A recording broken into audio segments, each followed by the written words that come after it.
नमस्कार। मु ज्ञानेन्द्रनाथ आचार्य रंभादेपुर जगतसिंहपुर आज आपण मानक भेटी देउची आउ एक सुंदर कवितार शीर्षक भूलिबानी आम संस्कृति। तेबे आसंतु शुणिबा एई कविताटी को। विदेश को गले पचारती जीए केउ देशे तम घर, भारतीय बोली गर्वरे कहू देउ परिचय भारतर। भारतीय बोली गर्वरे कहू देउ परिचय भारतर। देश मध्यरे जेउठिकी जाऊ देउ परिचय ओडिशार। ओडिया आमर मातृभाषा कहू जगन्नाथ आम बड़ ठाकुर। ओडिया आमर मातृभाषा कहू जगन्नाथ आम बड़ ठाकुर।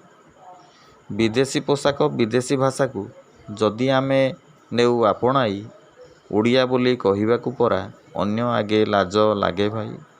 ओडिया बोली कहिबाकू परा अन्य आगे लाज लागे भाई।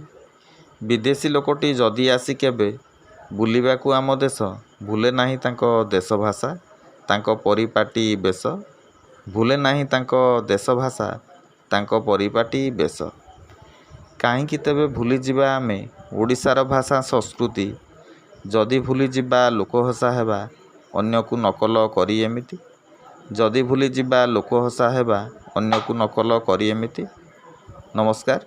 कविताटी किपरि लागिला बहु संख्यार मतामत देबे।